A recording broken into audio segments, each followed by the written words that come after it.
अस्सलाम वालेकुम dear students, welcome to the connected classroom. मेरा नाम सुहेल है और मैं आपका मैथमेटिक्स का टीचर हूँ। आज के जो हमारा लेक्चर है उसमें हम चैप्टर नंबर जो 4 है उसको स्टार्ट करेंगे और वो किस बारे में है, फैक्टराइजेशन एंड अलजेब्रिक मैनिपुलेशन। ठीक है, फैक्टराइजेशन वाला जो चैप्टर है इसमें एक चीज़ जो बहुत इंपॉर्टेंट है वो है फार्मूलाज। अगर फार्मूला में a प्लस बी की जगह पे आप a माइनस बी को याद करेंगे तो वो आप सारा जो क्वेश्चन होगा वो गलत हो जाएगा, यानी कि उसकी जो बेसिक रिक्वायरमेंट है वो है फार्मूले को प्रिपेयर करना। अब फैक्टराइजेशन का जो सादा सा मतलब है वो क्या है कि बड़ी कोई वैल्यू लिखी हुई है, अब उस बड़ी वैल्यू को आप छोटे पार्ट्स के अंदर लिख देंगे तो वो क्या बन जाएगी, उसकी फैक्टराइजेशन बन जाएगी। फॉर एग्जांपल 6 लिखा हुआ है तो 6 को अगर मैं ये लिख दूँ कि 2 × 3 तो वो क्या बन जाएंगे, इसके फैक्टर्स बन जाएंगे। एक दूसरा तरीका है कि एक एग्जाम्पल यहाँ पे होगी, मैं आपको उससे समझाता हूँ। ये भी उसी तरह की है कि अब फॉर एग्जांपल है 15x² y है। इस 15x² y इस पॉलिनोमियल को मैंने जब मल्टीप्लाई किया तो मेरे पास ये बन गया है, ये इसकी फैक्टराइजेशन है 5x और 3xy। ठीक है, अब इसी को दोबारा से अगर मल्टीप्लाई करेंगे तो वो पॉलिनोमियल बन जाएगी। लाइक जिस तरह मैंने आपको एग्जांपल दिया है कि 6 है, 2 × 3 है, इसी तरह 2 × 3 को दोबारा से मल्टीप्लाई करेंगे तो वो 6 भी बन जाएगा। एक साइड से क्या कर रहे हैं, आप फैक्टराइज कर रहे हैं, एक वैल्यू को एक से ज़्यादा वैल्यूज़ के अंदर लिख रहे हैं, फिर दूसरी साइड पे आप क्या कर रहे हैं, उन्हीं को मल्टीप्लाई कर रहे हैं तो वो क्या बन जाएगी, एक पॉलिनोमियल बन जाएगी। तो ये सादा सी इसकी डिस्क्रिप्शन है। फार्मूलाज जो भी साथ साथ यूटिलाइज होते जाएंगे उनको हम साथ साथ सॉल्व करेंगे। ठीक है, अब पहली हमारी एक्सरसाइज जो 4.1 है उसके कुछ क्वेश्चंस हैं। Factorise the following polynomials. ठीक है, पॉलिनोमियल्स सबसे पहले तो आपको पता होना चाहिए जिसमें वेरिएबल्स की जो पावर्स हैं वो एक तो क्या हों, पॉजिटिव हों और फिर तरतीब के साथ रिड्यूस हो रही हों, ax² + bx + c। ठीक है, तो अब ये आपके पास चंद वैल्यूज़ दी गई हैं, आपने इनके अकॉर्डिंग क्या करना है, इनके फैक्टराइजेशन करनी है इन पॉलिनोमियल्स को। अब देखिए इसमें कुछ 3 टर्म्स हैं, कुछ 4 टर्म्स हैं। जब टर्म्स जो हों वो 3 हों तो फिर आपने क्या करना है, जब टर्म्स 4 होंगी उनकी फैक्टराइजेशन कैसे होगी, ये सारी जो चीज़ें हैं आज हम सीखेंगे क्वेश्चन नंबर 1 के अंदर। सो पहला क्वेश्चन है 2x² y³ - 6x² y² + 2xy³। जब आपके पास 3 टर्म्स होंगी और उनकी आपने फैक्टराइजेशन करनी है, पहले तो देख लें कि क्या इसमें कोई मिड टर्म ब्रेक होती है, नहीं होती। क्या फिर आपने क्या करना है, फिर आपने देखना है कि कोई ऐसी चीज़ है जो तीनों जो वैल्यूज़ हैं उनके अंदर से कॉमन आ रही हो। ठीक है, उस तरफ आपने जाना है। अब फॉर एग्जांपल ये पहला पार्ट मैं यहाँ पे ही सॉल्व करता हूँ ताकि आपको क्लियर ज़्यादा हो जाए, बल्कि बोर्ड पे ऊपर ही इसको सॉल्व करते हैं। पहला क्वेश्चन है 2x² y³। ठीक है,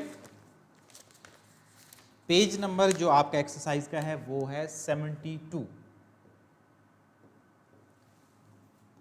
एक्सरसाइज 4.1 पहला क्वेश्चन। ठीक है, फैक्टराइज हम कर रहे हैं 2x² y³ - 6x² y² and +2xy³। मैंने क्या कहा है कि सबसे पहले जो चेक करें कि क्या इसमें मिड टर्म ब्रेक हो रही है, नहीं हो रही। फिर आपने ये देखना है कि क्या कोई ऐसी वैल्यू है जो दोनों के अंदर से, तीनों के अंदर से कॉमन आ रही है। एक तो आपको नज़र आ रहा है कि वो 2 है, 2 जो है वो तीनों वैल्यूज़ के अंदर से कॉमन है, क्योंकि 2 का टेबल 6 पे भी जाता है और 2 का टेबल आगे जाके 2 पे भी जाएगा, तो 2 कॉमन आ गया। और आपको पता है कि जब आप कॉमन लेते हैं तो कॉमन में जो छोटी वैल्यू होती है वो आपको कॉमन लेते हैं। अब देखिए x² है, इधर भी x² है, इधर x है, छोटी वैल्यू कौन सी है, x है, इट मीन्स तीनों के अंदर से x भी कॉमन आ गया।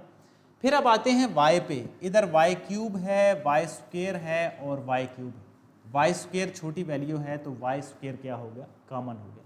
अब ये 3 वैल्यूज कॉमन आ गई तो पहली जो टर्म है 2 तो बाहर निकल गया, x की एक वैल्यू बाहर निकल गई, एक अंदर रह गई, और इसी तरह y की जो 2 पावर्स हैं वो बाहर चली गई हैं तो एक जो है वो अंदर रह गई है। पहली जो टर्म हमारे पास है उसमें सिर्फ रह गया x और y। अब दूसरे पे आते हैं, -6 था, 2 कॉमन आया, 3 यहाँ पे रहेगा, x² में से एक बाहर चला गया, एक यहाँ पे रह गया, और y² पूरे का पूरा बाहर चला गया तो y² के पीछे कोई चीज़ बाकी नहीं रही है।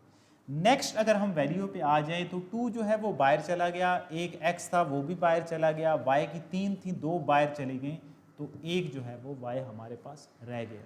अब देखें ये जो दो चीज़ें हैं, एक और ये दूसरी जो चीज़ है, ये इस बड़ी जो वैल्यू है इसके क्या हो गए, इसके फैक्टर्स हो गए। आई होप अब आपको क्लियर होगा। ये थी हमारे पास जब आपके पास टर्म्स तीन हो। पहले क्या चेक करें, क्या मिड टर्म ब्रेक होती है, नहीं होती, नहीं होती, फिर देखें कोई तीनों में से कॉमन चीज़ें हैं तो आपने उस हिसाब से लिख देना। अब ये जो पहला क्वेश्चन है इसमें क्या चीज़ें हैं, इसमें मिक्स क्वेश्चंस हैं, ठीक है। अब जिस तरह मैंने पहला पार्ट सॉल्व करवाया, अब इसी बिल्कुल सेम पर्सपेक्टिव पे क्वेश्चन नंबर 3 सॉल्व होगा। उसमें 18x4 मैं यहाँ पे ही उसको लिखता हूँ क्वेश्चन नंबर 3 को, और फिर हम जो है वो क्वेश्चन नंबर 2 पे आएंगे। 18x4 plus 108 x square y square plus 162y4। अब इसमें क्या चीज़ें हैं, तीन टर्म्स हैं, तीन टर्म्स हैं। तो सबसे पहले ये देखें कि क्या इसमें मिड टर्म ब्रेक हो सकती है या नहीं हो सकती। मिड टर्म ब्रेक आपने देख लिया कि वो नहीं हो सकती। अब फिर उसके बाद कौन सी चीज़ें, मैंने आपको पहले भी बताया है कि ये पहले क्वेश्चन के रेफरेंस से सॉल्व होगा, ठीक है।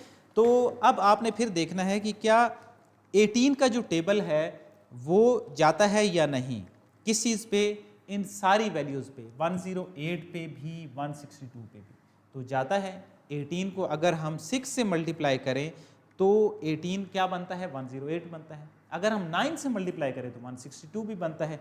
तो इसका मतलब है एक तो 18 कॉमन आ गया।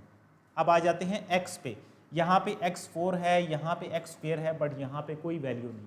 इट मीन्स x तो कॉमन नहीं आ सकता, और फिर y तो ऑलरेडी दोनों के पास है, 3 के पास है ही नहीं, वो भी कॉमन नहीं आ सकता।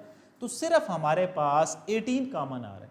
आगे क्या लिखेंगे, x4 लिखेंगे plus 6x square y square लिखेंगे, और प्लस क्या लिखेंगे, 9y की पावर 4 लिखेंगे।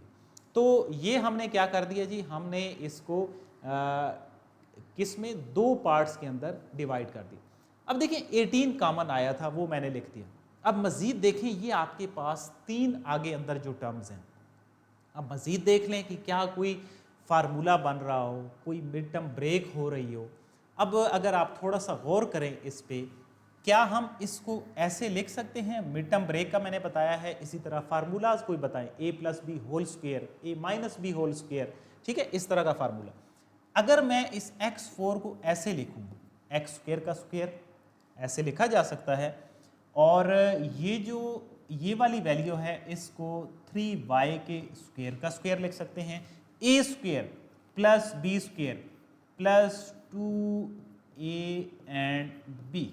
तो देखिए अगर इस तरह मैं लिखूं तो ये मेरे पास a प्लस बी का होल स्क्वेयर बन रहा है, ठीक है। तो यानी कि यहाँ पे जो मैंने वो मिड टर्म ब्रेक का बताया था, इसकी मिड टर्म ब्रेक भी हो रही है। लेकिन ये फार्मूला मैंने क्यों कंप्लीट किया है a plus b whole square का, क्योंकि बहुत सारे क्वेश्चंस में ये फार्मूला अप्लाई हो रहा है, तो मैंने कहा कि आपको ये ज़्यादा क्लियर हो जाएगा।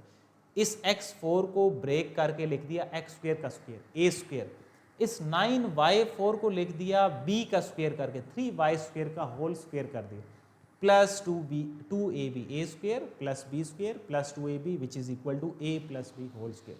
अब इसके टोटल जो हैं वो तीन जो हैं वो फैक्टर्स आ गए, 18 x square plus 3y square single power और x square plus 3y square की डबल पावर, ठीक है। तो ये तीन इसके फैक्टर्स आ गए। आई होप अब आपको क्लियर होगा।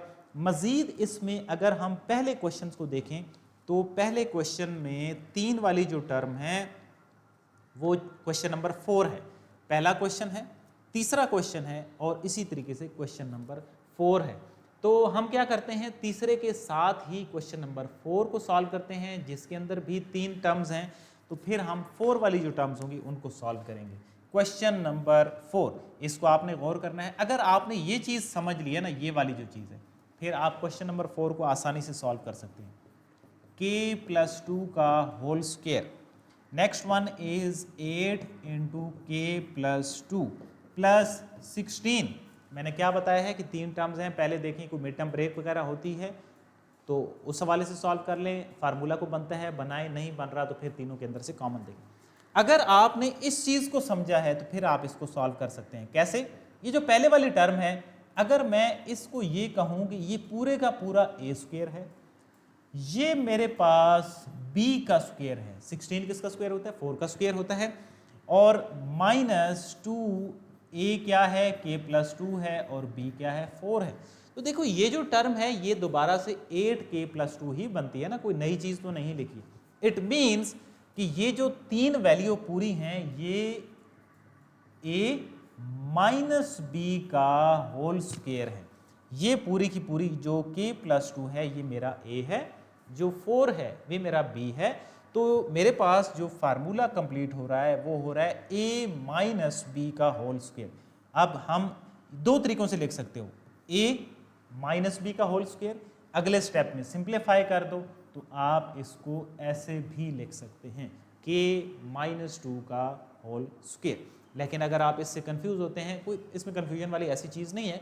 k + 2 था, -4 था, तो 2 - 4 किया, -2 बन गया। तो ये इसके क्या बन गए हैं? फैक्टर्स बन गए हैं। ठीक है, अगर अभी भी आपको चीज़ें क्लियर नहीं हैं तो हम बहुत सारे फार्मूले a + b - b के यूटिलाइज करेंगे, आपको क्लियर हो जाए। अब हम आते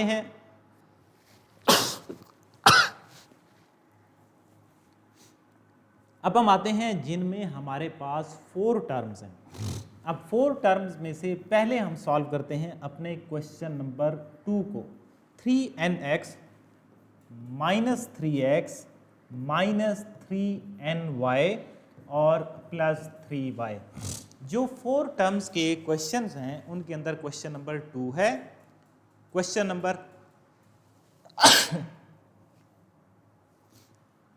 क्वेश्चन नंबर 5 है और क्वेश्चन नंबर 7 और 8 है। ठीक है, ये इस पर्सपेक्टिव से सॉल्व होंगे।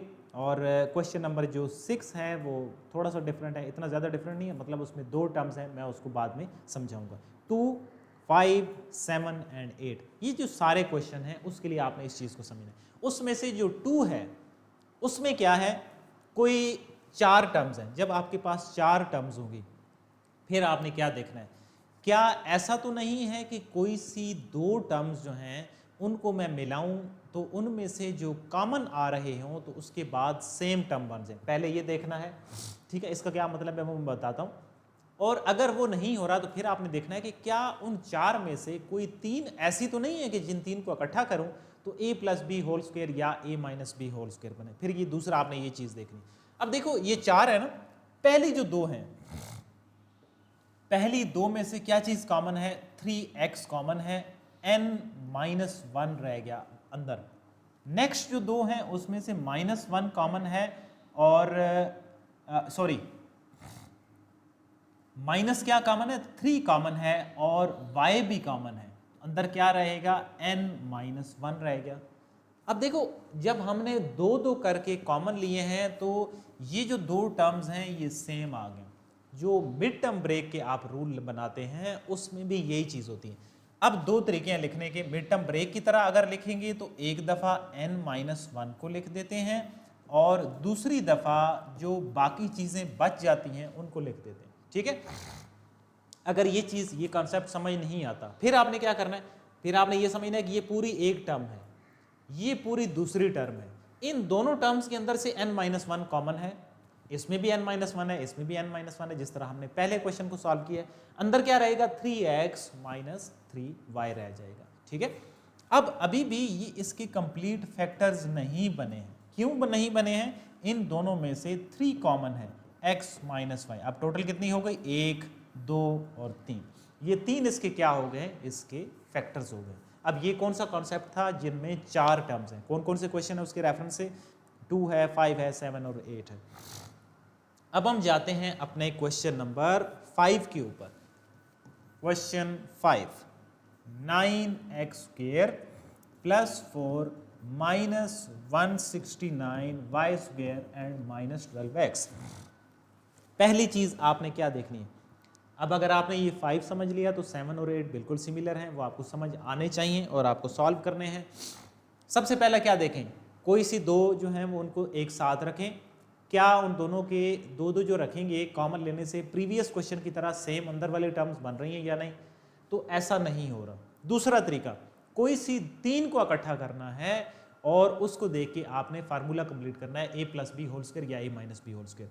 अब आपको कैसे पता चलेगा कि कौन सी तीन है जिनको इकट्ठा करना है? उसके दो तरीके हैं।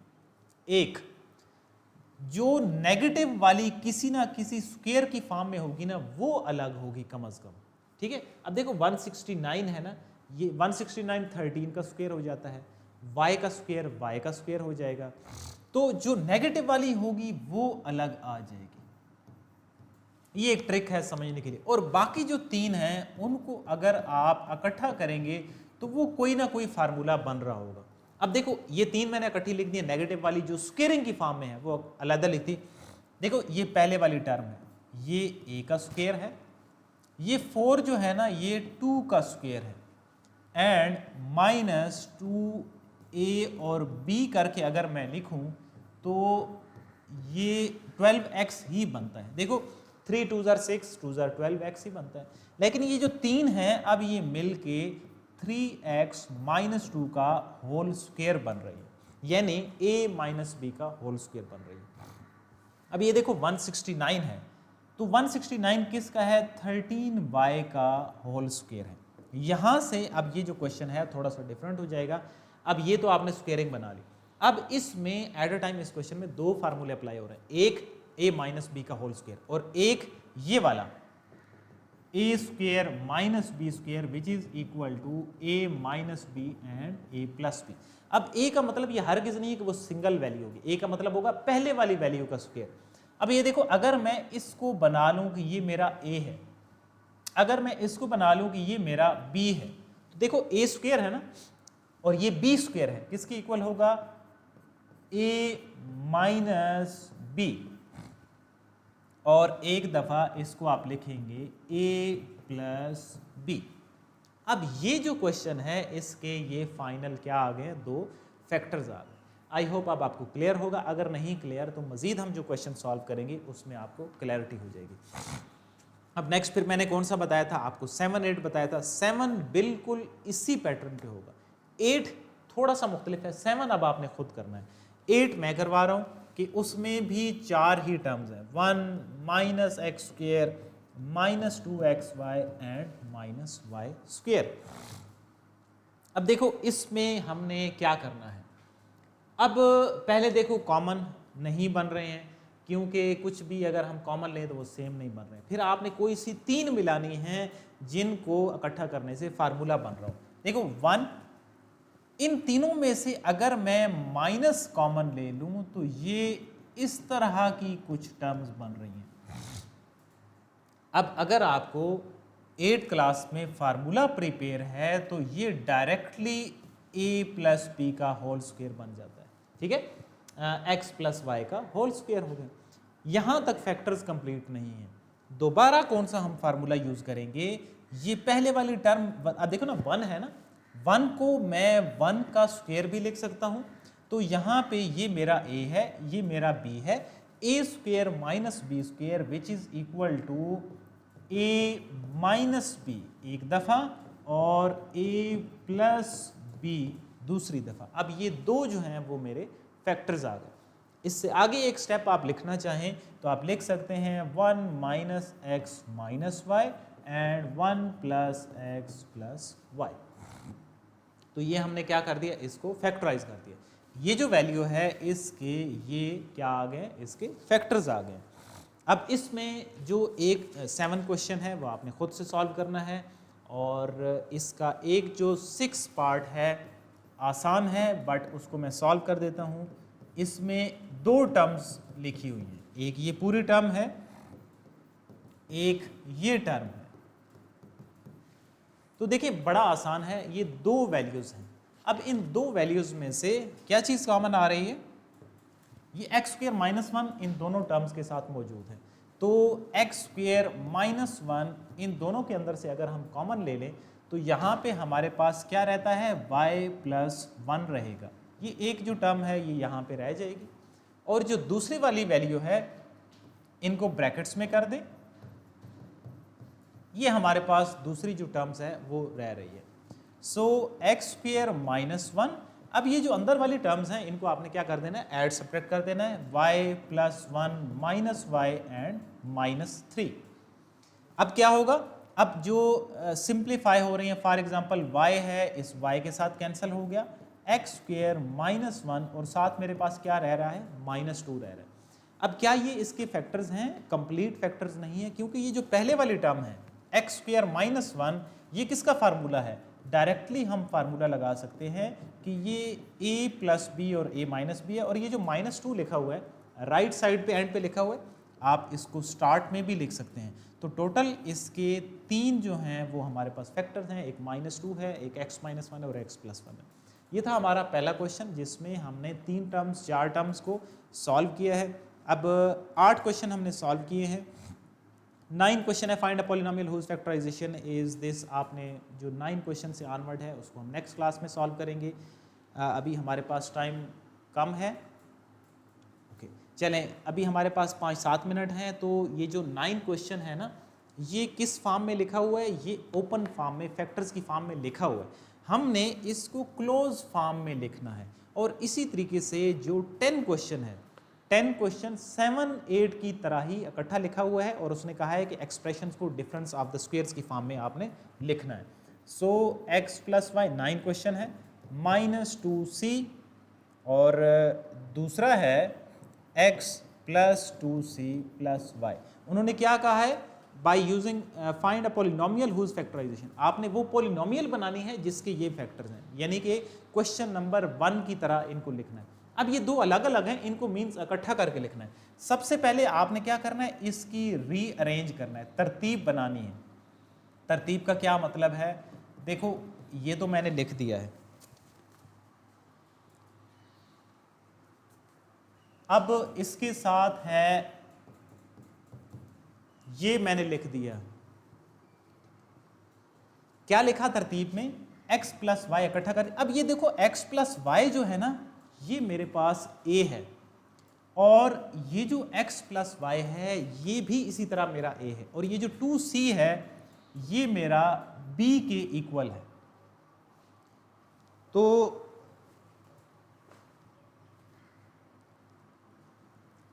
ये क्या बन जाएगा, अब a का स्क्वायर माइनस b का स्क्वायर। ये क्या हुआ कि जो लिखा होता है a माइनस बी और a plus b which is equal to a square minus b square. ठीक है, तो अब ये मजीद अगर हम इसको सॉल्व करेंगे तो ये हमारे पास कंप्लीट क्या आ जाएगी, एक पॉलिनोमियल आ जाएगी जिसके ये वाले फैक्टर्स होंगे। मजीद आप क्या कर सकते हैं, ये जो चीज़ है ये किस चीज़ की, x square plus y square plus 2xy minus 4c square. अब देखो ना, ये क्वेश्चन नंबर 7-8 की तरह बन गया ना। अब क्या हुआ, पहले क्या होता था, ये चीज़ हमें गिवन होती थी, हमने ये बनाना होता था। अब क्या है, अब हमें उसने फैक्टर्स दे दिए थे, उसने कहा रीअरेंज करके मुझे पॉलिनोमियल्स बना के दो। तो मींस ये जो पॉलिनोमियल्स है इसके ये वाले क्या हैं, फैक्टर्स हो गए। आई होप अब आपको क्लियर होगा, यानी कि इसमें हम रिवर्स चले हैं, आंसर से हमने क्वेश्चन बनाया है। So that is question number 9। और जो क्वेश्चन नंबर 10 है उसमें क्या चीज़ें हैं, उसमें show that the expression as the difference of 2 square. जो 10 है इसको आपने क्या लिखना है कि ये 7 और 8 की तरह क्वेश्चन है। तो आपका जो होमवर्क में 7 और 10 क्वेश्चन है, ठीक है, ये 2 क्वेश्चन है, दोनों सिमिलर हैं, तो दोनों आपने खुद से सॉल्व करने हैं। आज के लेक्चर में यहाँ तक ही, क्वेश्चन नंबर 10 तक। अगर आपका कोई क्वेश्चन है तो आप पूछ सकते हैं, आपके पास 1 मिनट है, ठीक है। तो आज के लेक्चर में हमने 4.1 जो एक्सरसाइज है उसके पहले 10 क्वेश्चन सॉल्व किए, और उसमें हमने कौन से फार्मूलाज यूज़ किए हैं, a प्लस बी का whole square, a minus B का whole square, a square minus B square. अगर आपका कोई इन हवाले से कोई भी क्वेश्चन हो तो आप YouTube का जो कमेंट सेक्शन है उसमें पूछ सकते हैं। इसी तरह जो व्हाट्सएप चैनल है उसको ज्वाइन कर लें, क्योंकि उसमें डेली लेक्चर के हवाले से जो MCQs हैं वो कराए जाते हैं, ताकि आपका लेक्चर जो है वो कंप्लीट आपको समझ आ जाए। सो ये था आज का लेक्चर। नेक्स्ट क्लास में इंशाल्लाह 10 क्वेश्चन से ऑनवर्ड क्वेश्चन सॉल्व करेंगे। तब तक के लिए अल्लाह हाफ़िज़।